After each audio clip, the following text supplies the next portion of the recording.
Bonjour à tous, c'est Claire. Je fais cette vidéo pour répondre à des questions parce qu'il y a des gens qui m'ont posé à peu près la même question, donc voilà, je fais une réponse commune. Et puis bon, il y a une question plus spécifique que je rajouterai à la fin. Donc la première question, il y a des personnes à qui j'ai tiré les cartes et qui m'envoient soit un peu quelques jours après, une semaine après, 15 jours après, des questions supplémentaires. Et ils me disent: ah oui, j'ai oublié de demander, est-ce que en fait, vite fait, bien fait, tu peux répondre à cette question. Alors, quand je tire les cartes, je fais un petit rituel avant, je me centre et après, lorsque je suis avec la personne, je suis super concentrée sur et la personne et sur les cartes, et donc ça me met dans une sorte d'état particulier qui pourrait ressembler un peu à un état de transe. Et lorsque ça s'est terminé, lorsque je raccroche, lorsque j'ai fini le tirage, c'est terminé. Je suis plus du tout branchée à la personne, ni à ce qui pourrait lui arriver, ni à ce qui s'est passé. D'ailleurs, j'oublie tout ce que j'ai pu voir dans les cartes. C'est pour ça d'ailleurs que je prends des notes quand les personnes m'appellent plusieurs fois pour avoir plusieurs tirages. Et donc, je suis plus du tout connectée à la personne. Heureusement, parce que j'ai déjà du mal à gérer mon histoire à moi, et je ne peux pas garder les histoires de tous les gens à qui je fais des tirages. Donc ça veut dire aussi que je ne suis pas capable de répondre comme ça, vite fait, bien fait, à une petite question, ou même à une grosse question, hein. Des fois c'est même des grosses questions, sur le pouce, en 5 minutes. Il faut que je refasse un rituel, il faut que je me repose. Enfin, c'est un nouveau tirage que je fais, puis en plus, on n'est plus du tout au même moment, donc les cartes, elles peuvent répondre des choses différentes. Il y a des choses qui peuvent s'être déroulées et des avancées qui ont été faites, donc ça n'a pas de sens en fait de me reposer. Enfin, ça n'a pas de sens, c'est pas ça.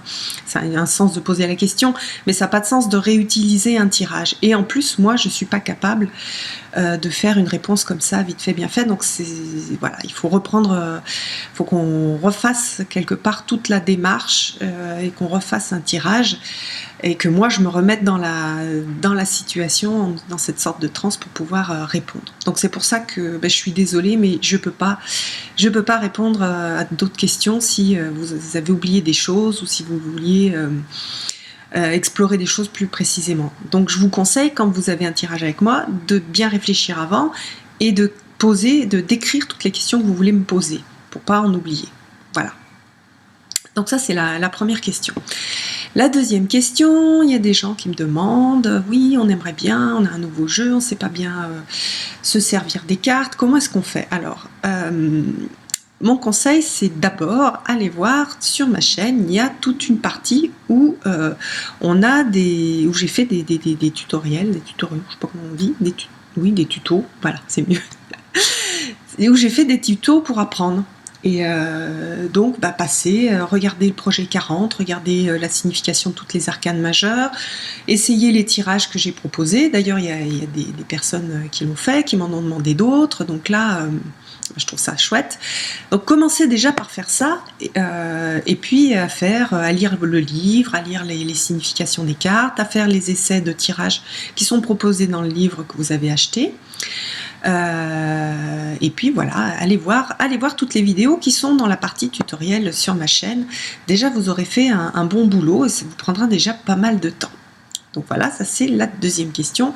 Et la troisième, alors c'est une personne qui avait, je pense, l'habitude de travailler avec le tarot de Marseille, qui se pose une question métaphysique sur l'ermite. C'est-à-dire que dans le tarot de Marseille, on a l'ermite qui va en direction du passé avec sa petite lampe qui éclaire le passé. Jodorowsky dit il éclaire le passé et il avance en arrière en fait. Et puis dans d'autres tarots, on a l'ermite qui va sur la droite, sur le futur. Alors tout d'abord, il n'y a pas de vérité absolue en tarot, hein. Le tarot, c'est quelque chose qui s'est développé, et puis qui s'est développé un peu en arborescence. Donc il y a beaucoup de choses dans toutes les cartes, et on peut voir plein de choses différentes, et on peut interpréter les cartes et redessiner les cartes avec des choses un peu différentes.